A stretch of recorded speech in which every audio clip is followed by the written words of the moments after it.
तेजस्विनावधीतमस्तु मा विद्विषावहै मा विद्विषावहै। ओम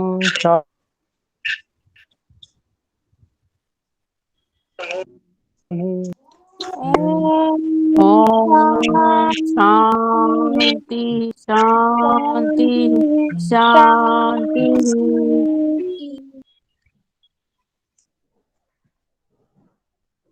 तो वाल्मीकि रामायण कक्षा में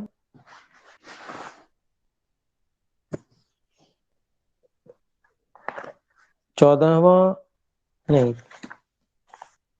13वां सर्ग हमारा चल रहा था बालकांड का।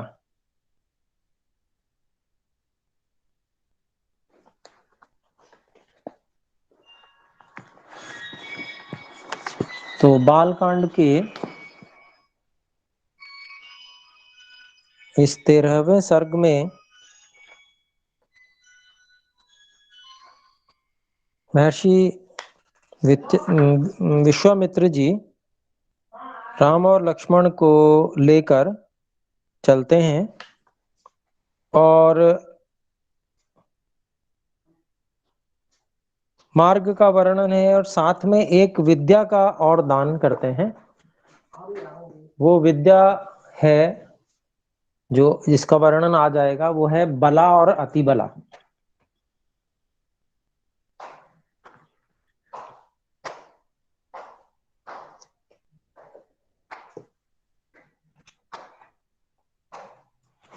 तो 5 श्लोक तक हमारा हो गया था। 6ठे श्लोक से हम आज पढ़ेंगे।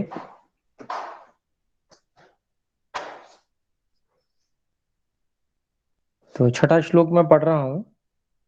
गृहाण वत्स सलिलम मा भूतकालस्य पर्ययः मंत्रग्रामं गृहाण त्वं बलामति बलाम तथा। गृहाण वत्स सलिलम मा भूत कालस्य पर्ययः मंत्रग्रामं गृहाण त्वं बलाम अतिबलाम तथा। और इसका अन्वय हो जाएगा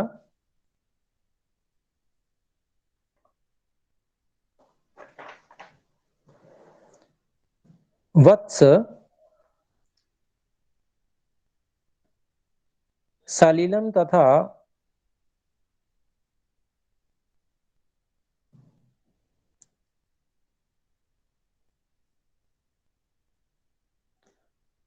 कालस्य पर्ययः मा भूत। हाँ, यह वत्स सलिलम गृहाण तथा कालस्य पर्ययः मा भूत।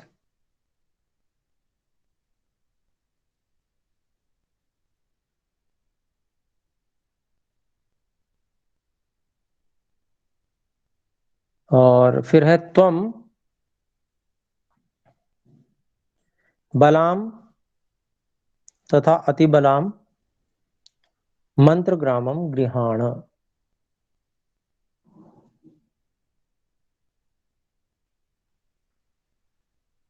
तो इसमें अभिप्राय ये हुआ कि सलिल यहाँ पर जल को कहते हैं। वो सरयू नदी के तट पर पहुंच चुके थे। तो सरयू नदी के तट पर पहुंचकर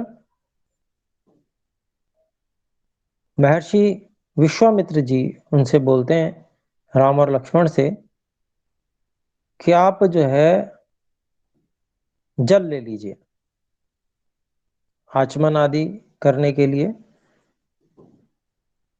और समय नष्ट ना हो, काल से पर्यय समय बीत ना जाए,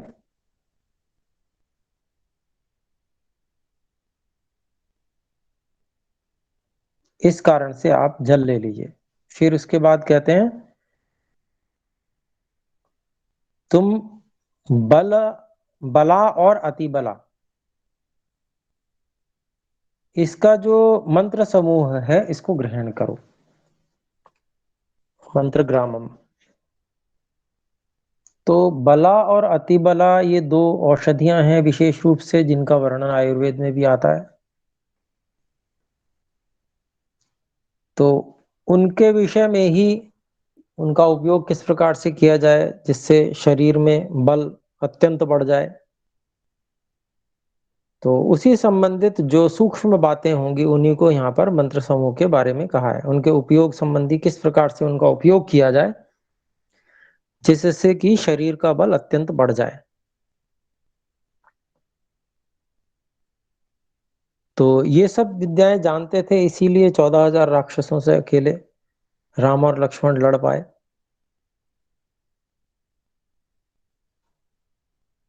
यह विद्या सबसे पहले बला और अतिबला, ये दो विद्याएं उनको महर्षि विश्वामित्र जी ने सिखाई। तो 7वें श्लोक में देख चलते हैं। 7वां श्लोक है, न श्रमो न ज्वरो वाते न रूपस्य विपर्ययः न च सुप्तं प्रमत्तं वा धर्षयिष्यन्ति नैर्ऋताः। तो कहते हैं न श्रमः, तुम थकोगे नहीं। अच्छा हाँ, इसका अर्थ हम करते हैं अभी। न श्रमः न ज्वरः वा ते न रूपस्य विपर्ययः न च सुप्तं प्रमत्तं वा दर्शयन्ति दर्शयिष्यन्ति दर्शयिष्यन्ति नैर्ऋताः नैर्ऋताः। तो इसका अन्वय भी कर लेते हैं। वैसे सरल ही है ये श्लोक। ते न श्रमः न ज्वरः वा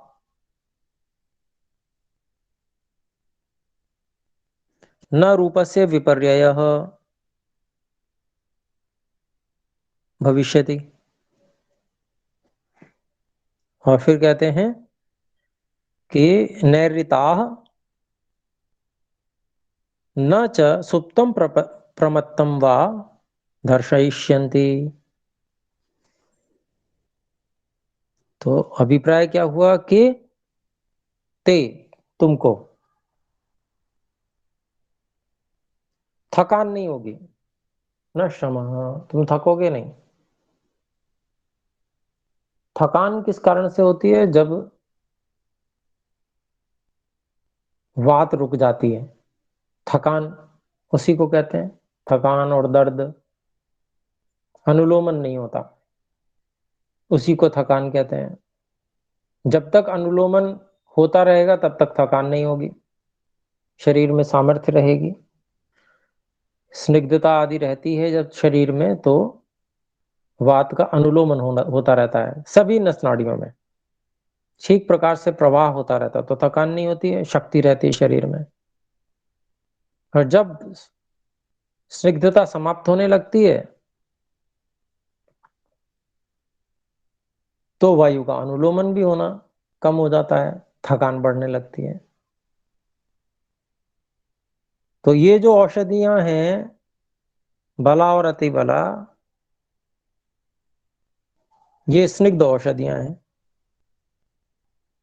स्निग्धता प्रदान करती हैं, हल्की भी हैं, सुपाच्य भी हैं और स्निग्ध भी हैं। न ज्वर, तुमको कोई ज्वर भी नहीं होगा, बुखार भी नहीं आएगा। अधिक मेहनत कर लेने से बुखार आ जाता है प्रायः, पित्त की वृद्धि हो जाती है। तो पित्त शामक भी हैं ये औषधियां, पित्त को भी शमन करती हैं। वात और पित्त शामक हैं, कफ वर्धक हैं, कफ स्निग्ध होता है, मधुर प्रभाव वाली हैं।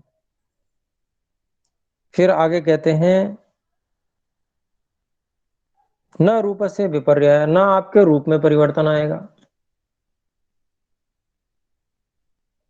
शरीर विकृत भी नहीं होगा। वात बढ़ जाने के कारण शरीर विकृत होने लगता है, और जब थकान नहीं होती तो प्रसन्नता रहती है, शरीर बढ़िया रहता है, ठीक रहता है।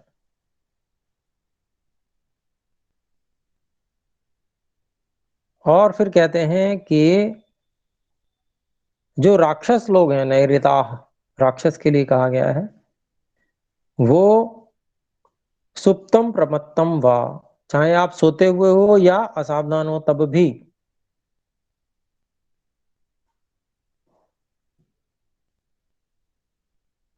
न दर्शिष्यन्ति,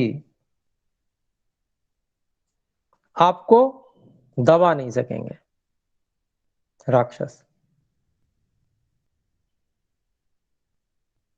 अर्थात आप अगर सोते होंगे या असावधान होंगे तो एकदम से सावधान हो जाएंगे, और सावधान होकर उनसे युद्ध करके उन पर विजय प्राप्त कर पाएंगे।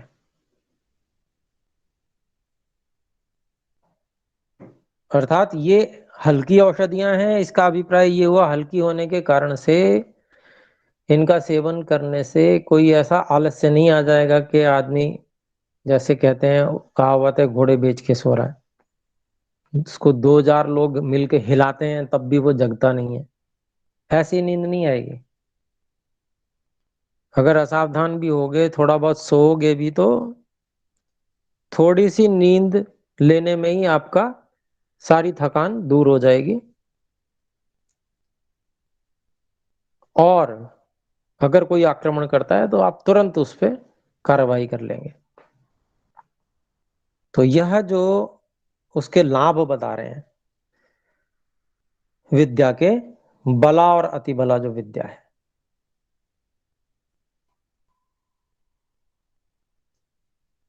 फिर आगे देखते हैं 8वें श्लोक में।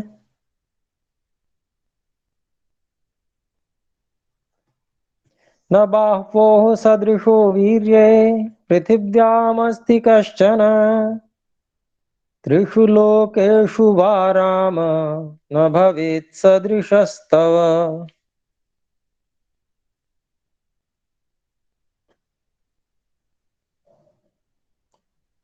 न बाह्वोः सदृशः वीर्ये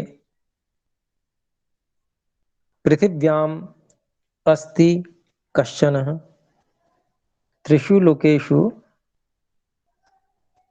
वा राम न भवेत् सदृशः तव। इसको अलग अलग कर दिया, अब इसका हम अन्वय कर लेते हैं।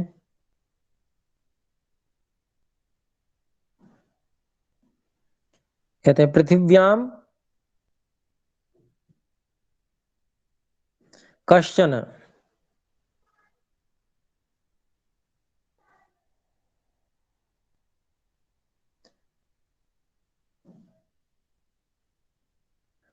तव बाह्वोः सदृशे वीर्ये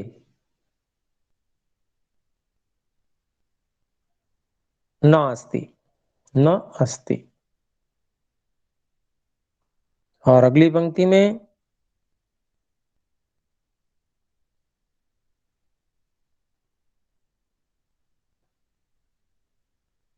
वा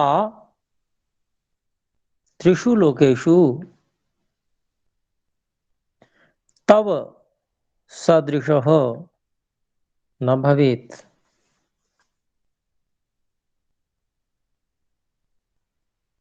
तो पूर्व पहली पंक्ति में जो बात बताई है वो क्या कह रहे हैं, नीचे जो दूसरी पंक्ति में राम है वो संबोधन के रूप में है, इसको बिल्कुल प्रारंभ में लेंगे तो हे राम, यह विद्या जब आप सीख जाएंगे तब पृथ्वी पर कोई भी आपके बाहुबल के जैसा सामर्थ्यवान वीर्य, वीर्य सदृशे वीर्य न अस्ति, नहीं है, अर्थात नहीं होगा अगर आप विद्या सीख गए तो। और वा जो है वो समुच्चयार्थक है, और त्रिषु लोकेषु, तीनों लोकों में आपके जैसा कोई भी नहीं हो सकता, न भवेत। इतनी बढ़िया ये विद्या है। अगर आपने इस विद्या को सीख लिया, इन औषधियों के ठीक ठीक उपयोग को सीख लिया, तो क्या सावधानियां रखनी है, कब करना प्रयोग है उसका, किस तरह से करना है, मात्रा कितनी होनी चाहिए वगैरह, सब चीजें उस विद्या में उनको बताई गई।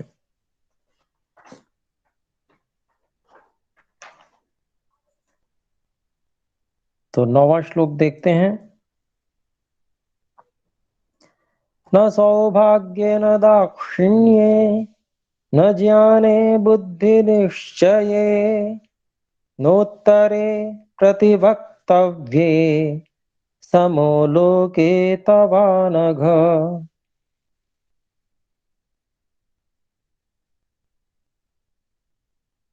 न सौभाग्ये न दाक्षिण्ये न ज्ञाने बुद्धि निश्चये न उत्तरे प्रतिवक्तव्ये समः लोके तव अनघ।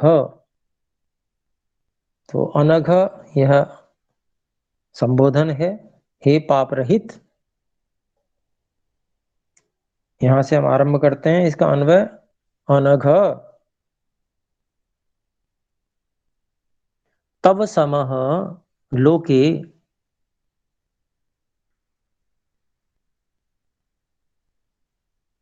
न सौभाग्ये न दाक्षिण्ये न ज्ञाने बुद्धि निश्चये न उत्तर प्रतिवक्तव्ये। तो अभिप्राय क्या बना कि हे पाप रहित राम, आपके समान इस संसार में लोके कोई सौभाग्यवान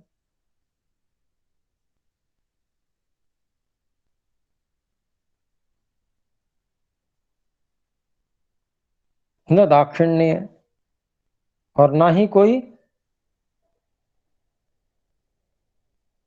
चतुरता और जिसको कहते हैं कि कुशलता में आपके समान होगा, और न ज्ञाने अर्थात बुद्धि भी तीव्र हो जाएगी, आप ज्ञान में भी सबसे आगे हो जाएंगे। बुद्धि निश्चय, निर्णय करने में सबसे तीव्र समर्थ हो जाएंगे आप, अर्थात आपके समान तीव्र गति से निर्णय करने वाला भी कोई नहीं होगा।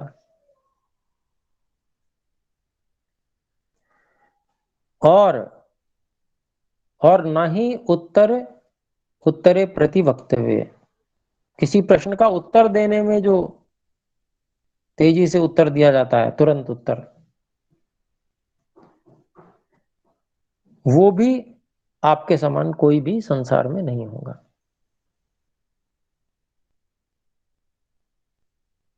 तो इतनी अच्छी ये विद्या है, बला और अति बला।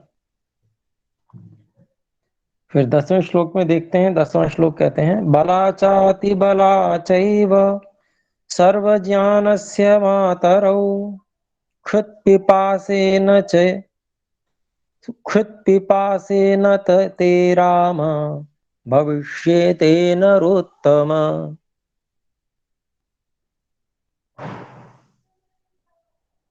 तो बला चाति बला च एव सर्व ज्ञानस्य मातरौ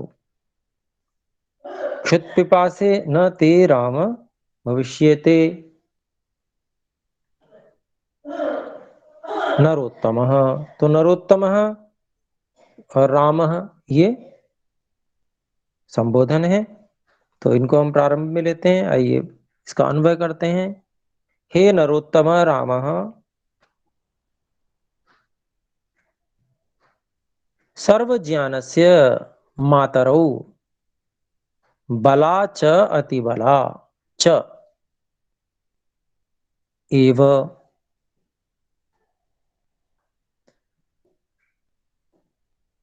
ते क्षुत्पिपासे न भविष्यते। तो ये बता रहे हैं महर्षि विश्वामित्र जी कि हे पुरुषोत्तम राम,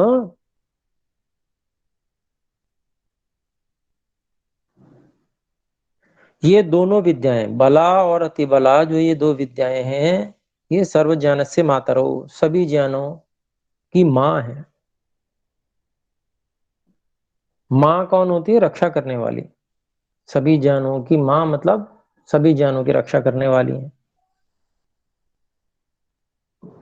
और वो कौन सी है? तो उसका नाम बताया, बला च अतिबला च, बला विद्या और अतिबला विद्या। और फिर कहा ये ही एव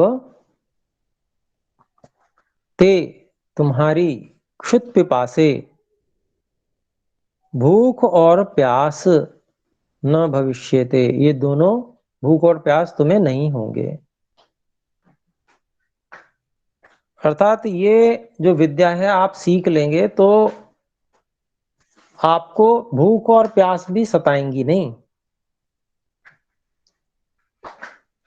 आप बिना खाए भी बहुत लंबे समय तक रह सकते हैं, बिना खाए बिना पिए, क्योंकि शीतल औषधियां हैं ये और ग्राही हैं।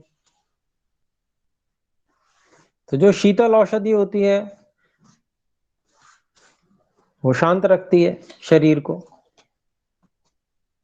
और गर्म होती है तो वो गर्मी पैदा करेगी, फिर प्यास वगैरह भी लगेगी। लेकिन ये शीतल औषधियां हैं।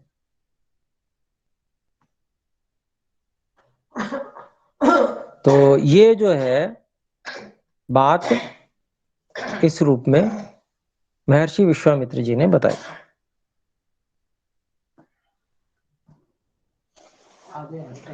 तो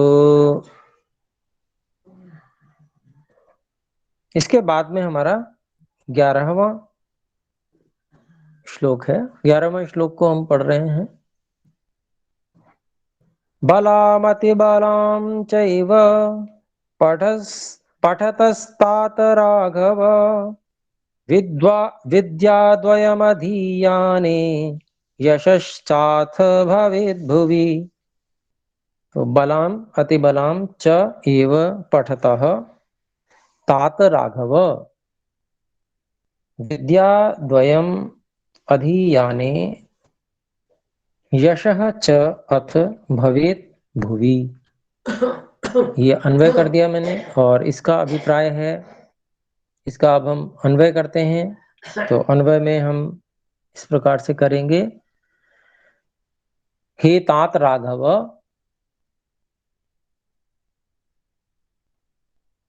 बलाम अति बलाम च एव पठतः,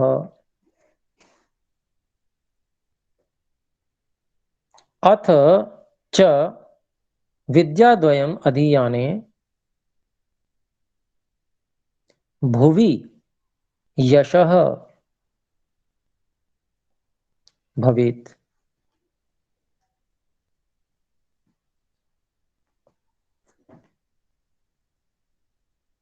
तो महर्षि विश्वामित्र जी उनको कह रहे हैं, श्री राम जी और श्री लक्ष्मण जी को,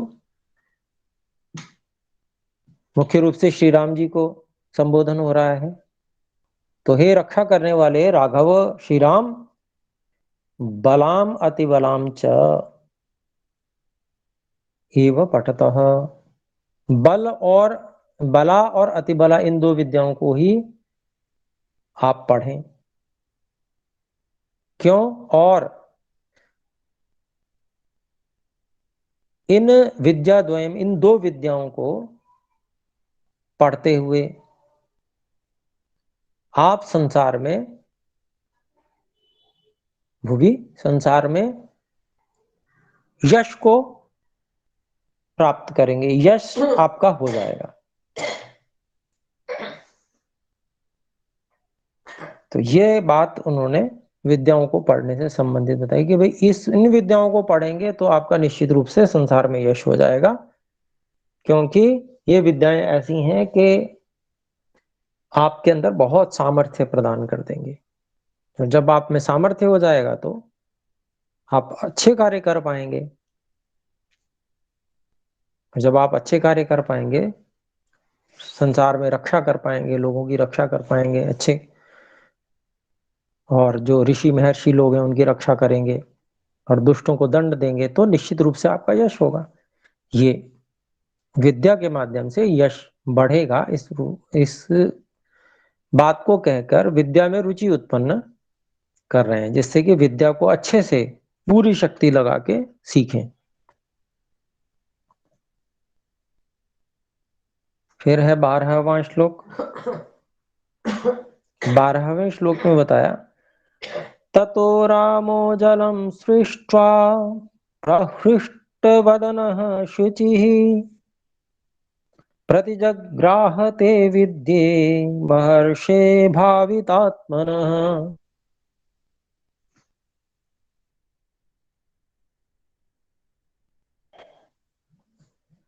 तो यहां पर अब इसका हम अलग अलग करते हैं।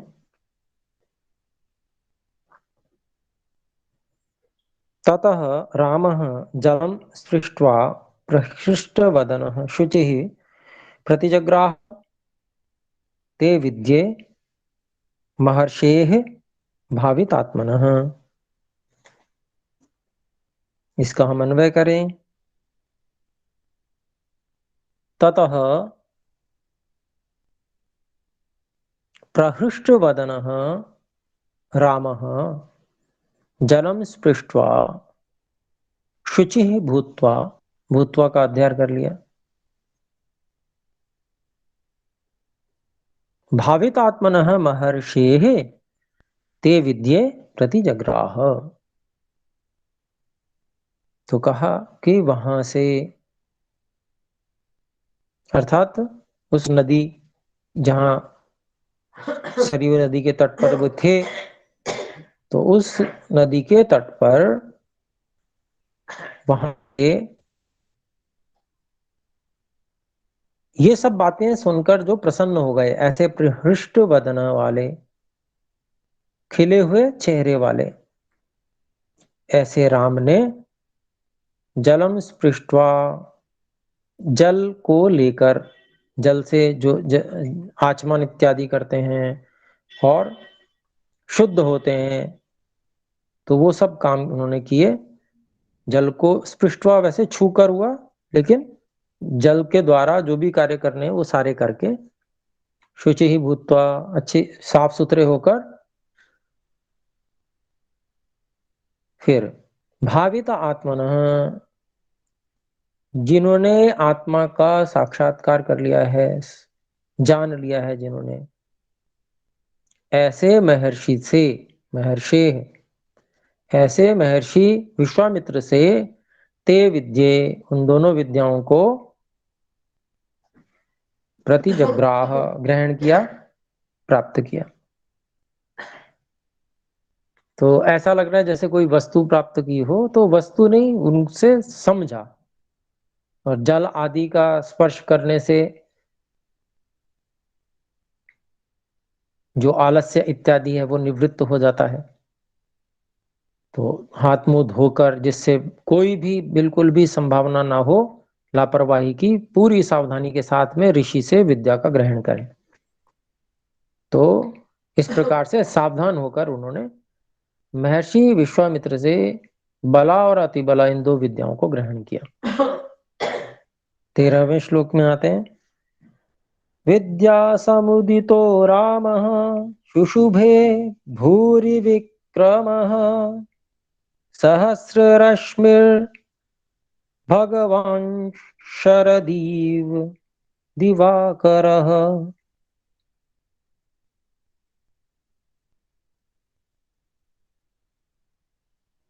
तो इसमें अलग अलग करते हैं। विद्या समुदितः रामः शुशुभे भूरि विक्रमः सहस्र रश्मिः भगवान शरद इव शरदि इव दिवाकरः।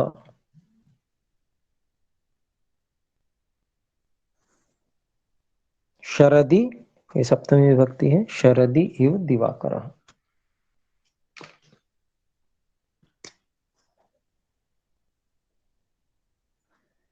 तो अब इसका हम अन्वय करेंगे।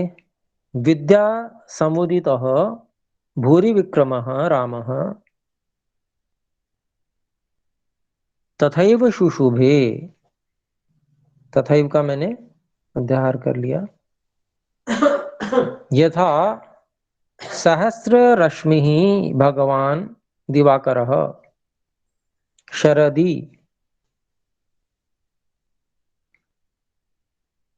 इव शरदि शुशुभे इव।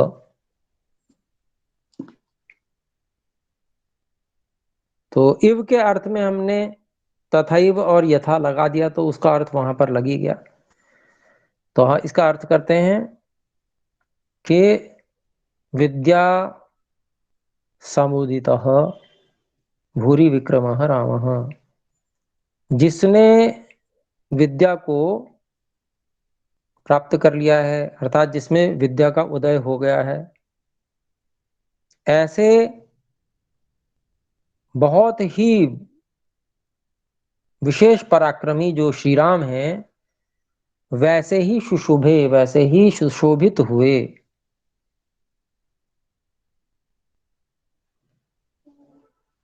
यथा, जैसे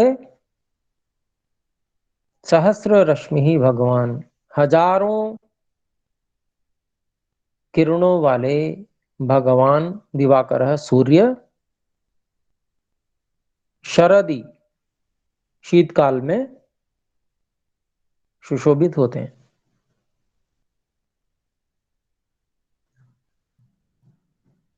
तो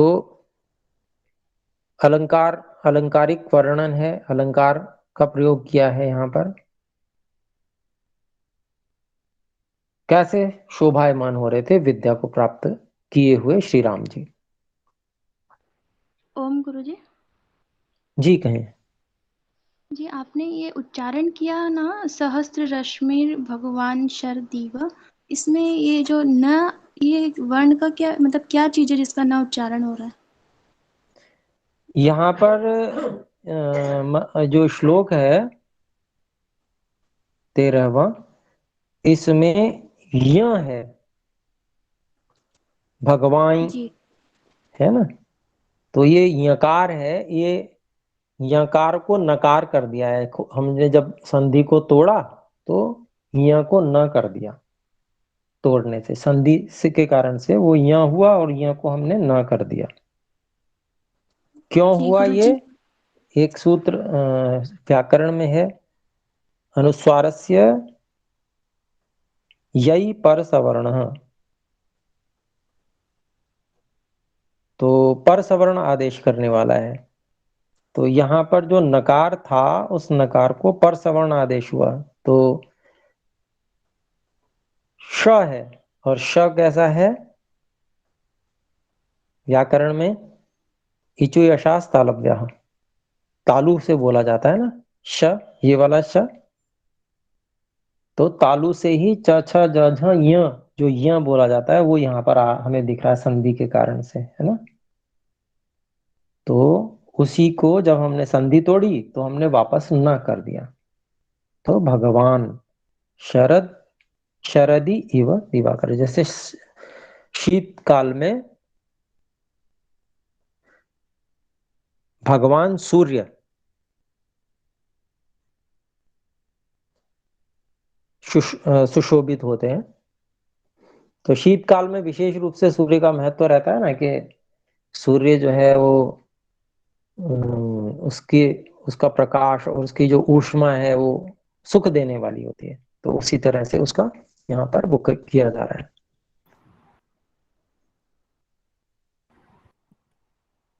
तो आगे देखते हैं, ये हमने कर लिया। 14वां श्लोक है।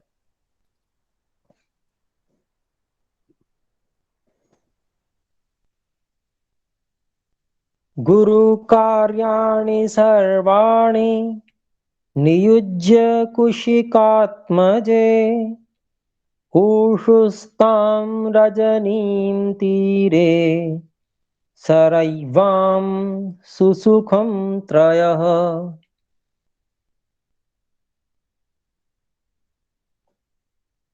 तो यहाँ पर इसको हम अलग अलग करते हैं। गुरु कार्याणि सर्वाणि नियुज्य कुशिक आत्मजे ऊषु ताम रजनीं तीरे सरैवां सुसुखम त्रयः। तो इसका अन्वय हम कर लेते हैं। कुशिक आत्मजे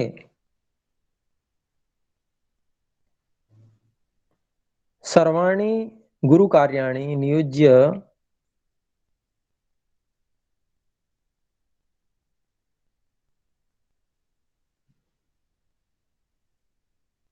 त्रयः ताम रजनीं सरैवां तीरे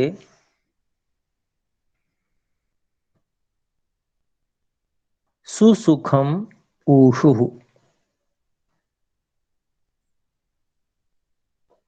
तो कुशिक आत्मजे मतलब कुशिक ऋषि के जो आत्मज हैं, पुत्र अर्थात महर्षि विश्वामित्र जी, उनके लिए गुरु कार्याणि सर्वाणि गुरु कार्याणि जो महत्वपूर्ण जो कार्य थे सभी उनको नियोजित करके, सभी कार्यों को नियोजित करके नियुज्य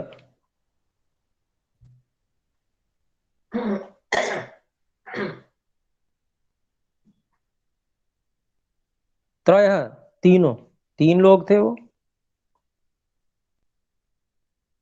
महर्षि विश्वामित्र जी, राम जी और लक्ष्मण जी। तो त्रयः तीनों ताम रजनीम उस रात्रि,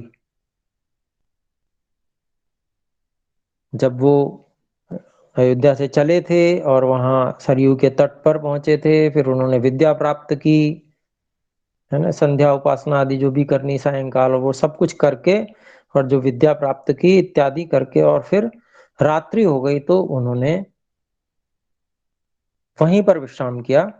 कहा कि ताम रजनीम उस रात्रि को सरईवाम तीरे मतलब सरयू नदी के तट पर ही सुसुखम सुखपूर्वक ऊषुः निवास किया उन सभी ने। निट्लकार बहुवचन है ऊषु।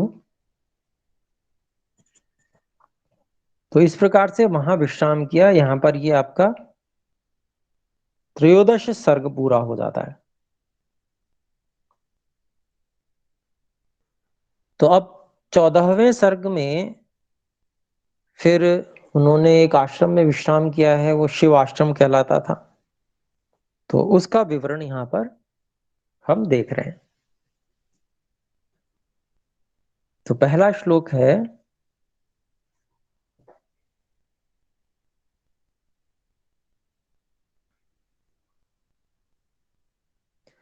प्रभातायां तु शर्वर्यां विश्वामित्रो महामुनिः अभ्यभाषत काकुत्स्थौ शयानौ पर्णसंस्तरे। तो रात्रि में तो वो सो गए थे। अब यहाँ पर सुबह जगने की बात बताई जा रही है। और अब प्रभातायाम तु शर्वर्याम विश्वामित्रः महामुनिः अभि अभाषत काकुत्स्थौ शयानौ पर्ण संस्तरे। तो इसका अन्वय है, विश्वामित्र महामुनिः प्रभातायाम शर्वर्याम, प्रभातायाम तु शर्वर्याम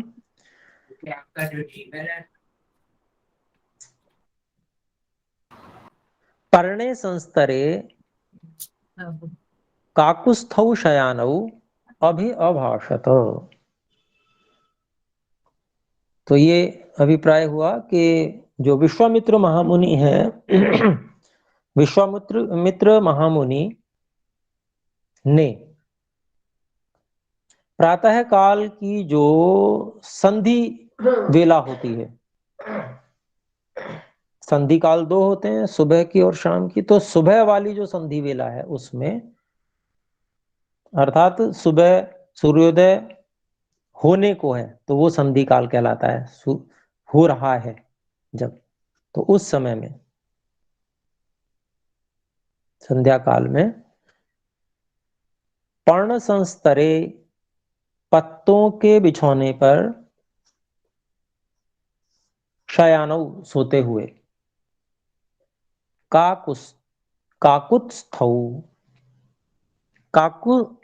काकुत्स्थ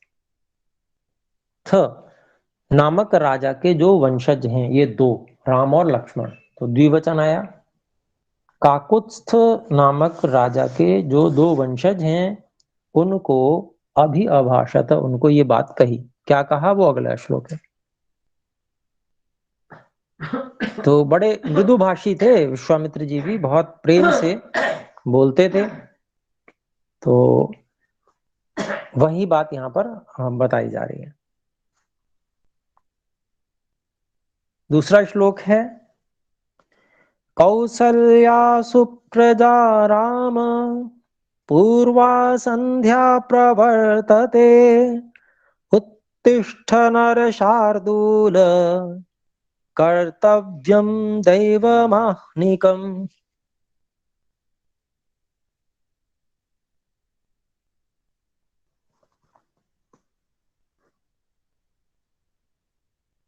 तो कौसल्या सुप्रजा राम पूर्वां संध्या प्रवर्तते उत्तिष्ठ नरशार्दूल कर्तव्यम दैवम आहनिकम। इसका अन्वय करते हैं। उत्तिष्ठ नर शार्दूल, तो उन्होंने कहा था ना अभि अभाषत, दोनों को क्या कहा, तो ये कहा कि उत्तिष्ठ नर शार्दूल, कौसल्या सुप्रजा राम पूर्वा संध्या प्रवर्तते दैवम आहनिकम कर्तव्यम।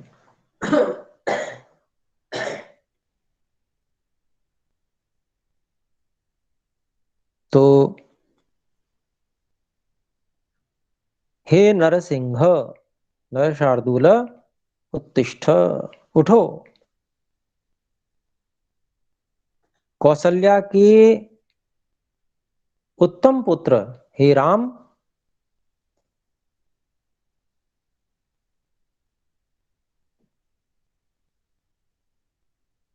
पूर्वा संध्या प्रवर्तते, तो संधि काल प्रवृत्त हो रहा है।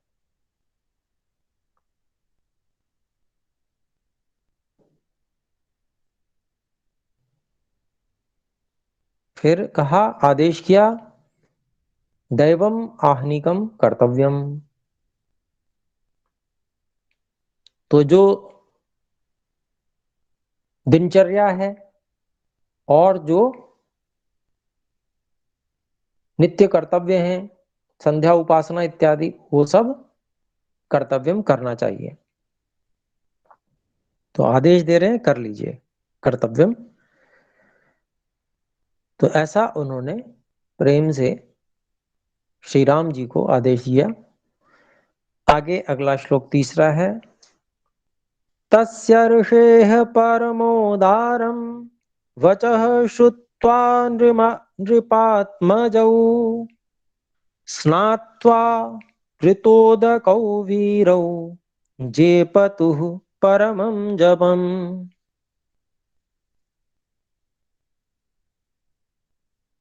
तो यहाँ पर इसका हम करते हैं तस्य ऋषेः, इसको अलग अलग करेंगे तो तस्य ऋषेः परम उदारम वचः श्रुत्वा नृप आत्मजौ स्नात्वा कृत उदकौ वीरौ जपेतुः परमं जपम्।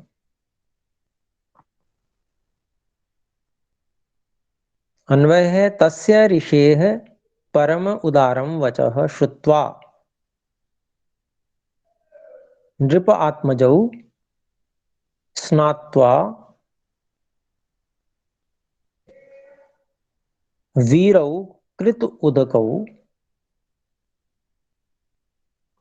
परमं जपम जेपतुः। जेपतुः क्रियापद है द्विवचन में। पपाठ पेठतुः, पेटुः लिट लकार में जो रूप चलते हैं उसी में जजाप जेपतुः जेपुः ऐसे चलेंगे, तो जेपतुः द्विवचन का रूप हो गया। तो यहाँ पर तस्य ऋषि है, हम इसका हमने अन्वय कर लिया, सामान्य ही है, बिल्कुल सीधा सीधा है। उस महर्षि विश्वामित्र जी के परम उदार वाणी को सुनकर प्रेम से बहुत ही मधुर स्वर में ऋषि उनको जगा रहे हैं और उनको आदेश भी दे रहे हैं। तो ऐसे परम उदार वाणी को सुनकर नृप आत्मजौ, राजा दशरथ के जो दो पुत्र थे उन दोनों ने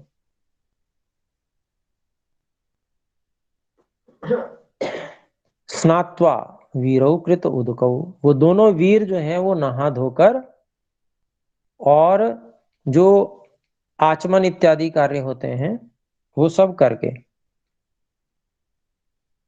परमम जपम जेपतुः, जो परम जप है अर्थात गायत्री मंत्र का जप परम जप कहा जाता है, तो उस गायत्री मंत्र के परम जप को उन्होंने जपा।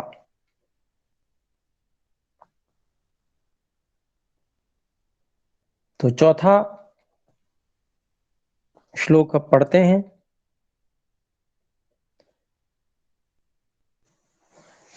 कृताह्निकौ महावीर्यौ विश्वामित्रं तपोधनम् अभिवाद्यातिसंहृष्टौ गमनायाभितस्थतुः गमनायाभितस्थतुः।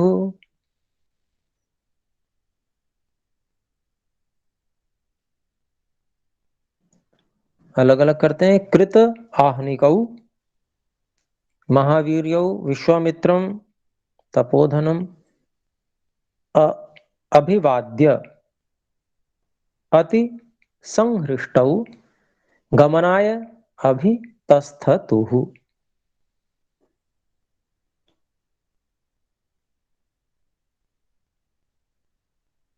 इसका अन्वय है कृत आहनिकौ महावीर्यौ अति संहृष्टौ, सब एक जैसी विभक्तियों को साथ में ले आए। कृत आहनिकौ महावीर्यौ अति संहृष्टौ तपोधनम विश्वामित्रम अभिवाद्य गमनाय अभितस्थतुः।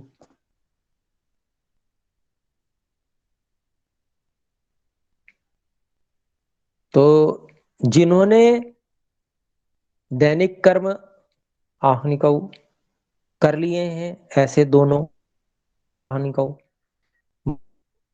अर्थात पराक्रम हृष्ट प्रसन्न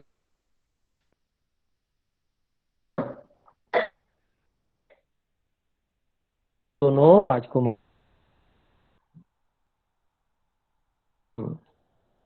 की खान है तपी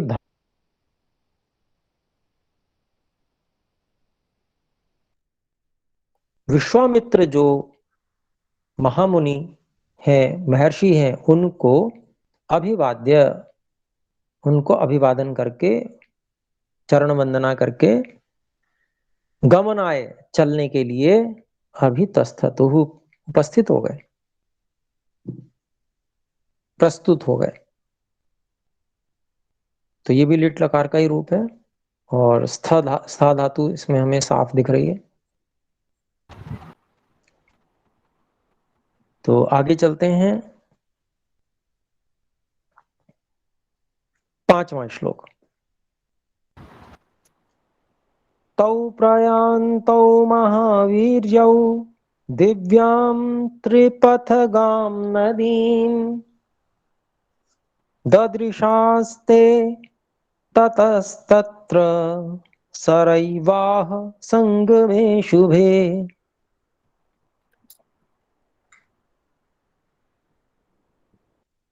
तौ प्रयान्तौ महावीर्यौ दिव्यां त्रिपथगां नदीं ददृशाः ते ततः तत्र सरयवाः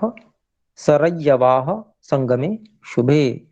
तो सभी शब्द अलग अलग ही हैं इसमें, और लगभग लगभग ददृशाह ते ये हमने अलग किया। और इसका हम वो देखते हैं अन्वय। ततः, नीचे वाली पंक्ति से हमने ततः उठा लिया। ततः ताम महावीर तौ ततः तौ महावीर्यौ सरैवाह संगमे शुभे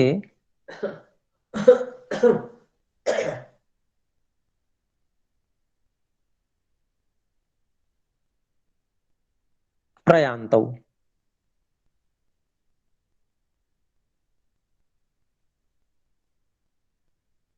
फिर है तत्र ते दिव्यां त्रिपथगां नदीं ददृशाः।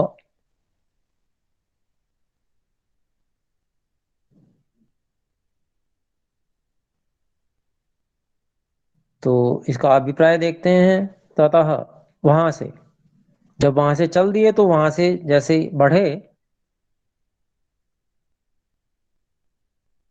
तो वे दोनों जो महापराक्रमी महावीरों अर्थात दोनों महापराक्रमी राजकुमार थे, वे सरयू नदी के संगमे शुभे, सरयू नदी के जो शुभ संगम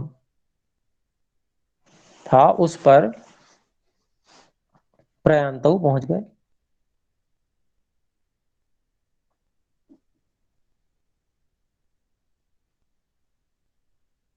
फिर वहां से तत्र, वहां वे सब तीनों जने, यानी कि आपका आपके महर्षि विश्वामित्र जी, श्री राम जी, लक्ष्मण जी, तीनों जने ते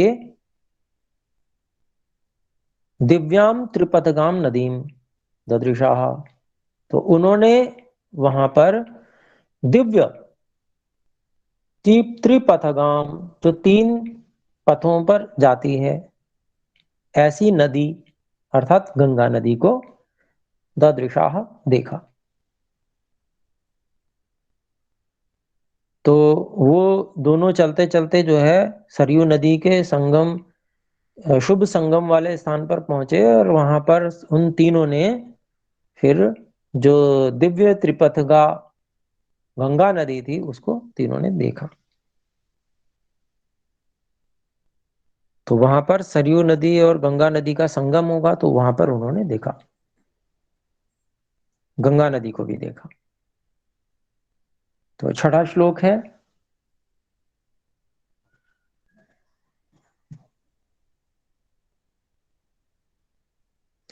तत्राश्रमपदं पुण्यं ऋषीणां भावितात्मनां बहुवर्षसहस्राणि तप्यतां परमं तपः।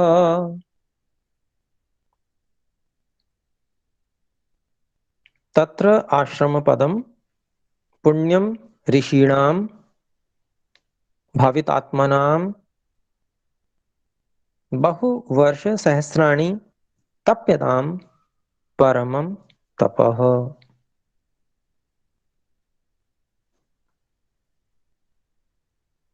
तो इसका अन्वय है तत्र,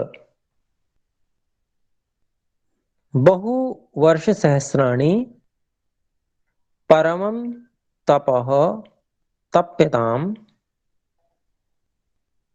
भावित आत्मनां ऋषीणां पुण्यम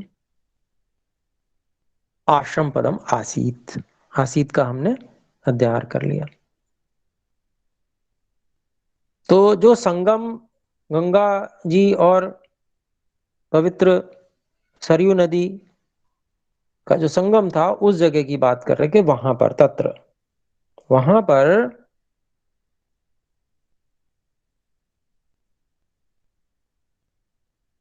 बहुत वर्ष मतलब सहस्त्रों वर्षों से, बहुत वर्ष बहुवर्ष सहस्राणी बहुत हजारों वर्षों से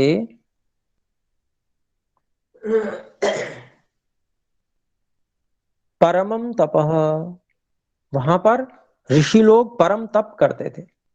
मतलब एक जो नदियों का जो संगम होता है वो ऋषियों के लिए विशेष स्थान होता है, जहां पर एक परंपरा चल जाती है। तो वो इतना सुंदर स्थान होता है कि वहां पर जो योगाभ्यास आदि तप करने में के लिए बहुत उपयुक्त और अनुकूल स्थान होता है। तो हजारों वर्षों से एक परंपरा चली आ रही थी वहां पर तप की। तो वहां पर वो उस जो हजारों वर्षों से जहां पर परम तप किया जाता था, ऐसे तप्यताम तप तपते हुए भावित आत्मनाम, जिन्होंने आत्म साक्षात्कार कर लिया है, आत्मा को जानने वाले, ऋषि नाम ऋषियों के, पुण्यम पुण्य, आश्रम पदम निवास स्थान को, निवास स्थान था वहां पर। मतलब ऐसे ऐसे ऋषियों का वहां पर जो तप तप रहे थे, ऐसे जो जिन्होंने आत्म साक्षात्कार किए हुए हैं, ऐसे ऋषियों का जो तप और रहने का स्थान उनका था।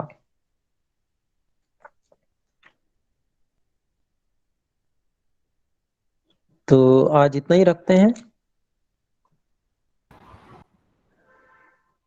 छठे श्लोक तक हमारा हो गया है और 14वें सर्ग से 7वें श्लोक से अगली बार से हम प्रारंभ करेंगे।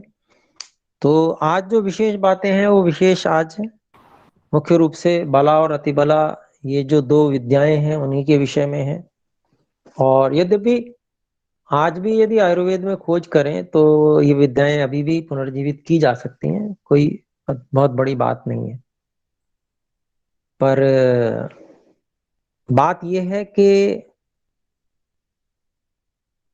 आयुर्वेद को सर्वोत्कृष्ट मानकर शोध करने की आवश्यकता है। मैं तो एक बात बहुत स्पष्ट रूप से समझ चुका हूं और मुझे ये अनुभव भी हो चुका है कि आयुर्वेद के स्तर का कोई भी विज्ञान नहीं है। आधुनिक बहुत सारे लोग होंगे और शायद वो मुझसे सहमत भी ना हो, और कि आधुनिक विज्ञान आयुर्वेद के स्तर का विज्ञान नहीं, बहुत नीचे है। आयुर्वेद जो है वो सर्वोत्कृष्ट स्तर का विज्ञान है और वो बिल्कुल सटीक है, ज्यों का त्यों मानने योग्य है।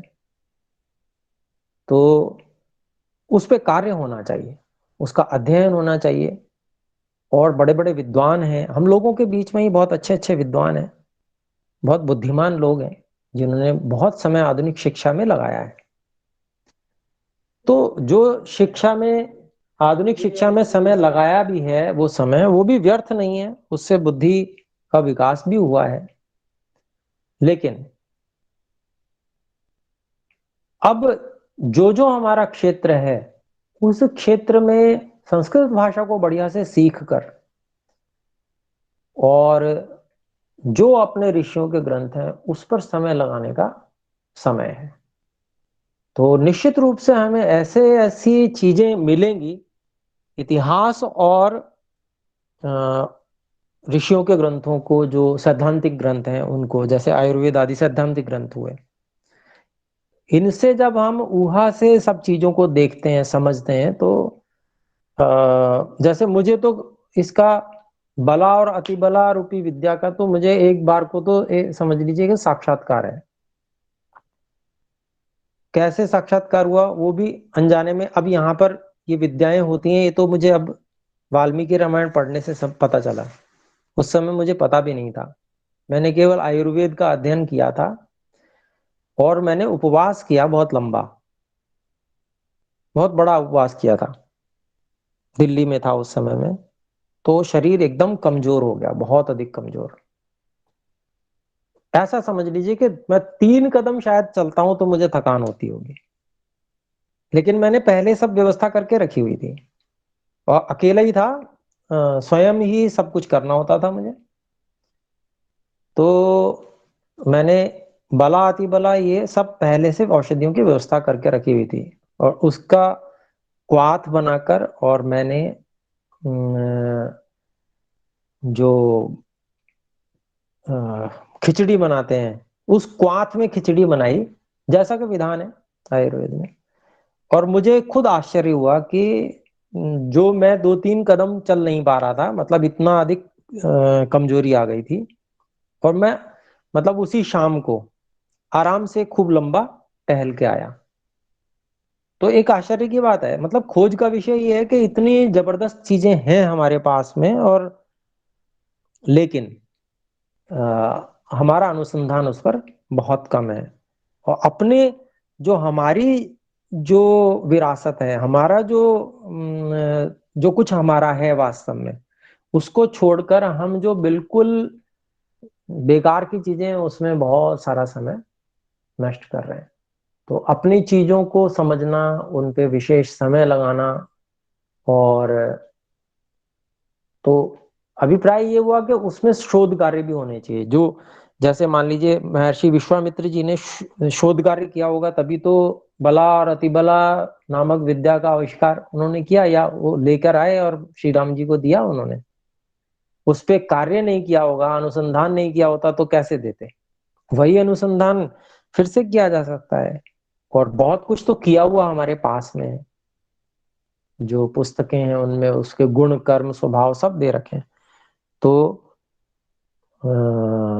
युवाओं पर विशेष उसका प्रभाव होगा, क्योंकि उन्होंने श्री राम जी को ही वो विद्या दी। वो उस समय बिल्कुल युवा अवस्था में थे, तो युवा अवस्था में औषधियों का विशेष प्रभाव होगा, तो निश्चित रूप से वो उस समय विशेष लाभदायक होंगी। तो इसी कारण से उन्होंने उनको वो चीज दी होगी। तो ये सब चीजें हम समझ सकते हैं और इतिहास से बहुत सारी प्रेरणा लेकर और इस पे कार्य कर सकते हैं। और कोई बात हो तो कह सकते हैं, पूछ भी सकते हैं, अन्यथा इसको विराम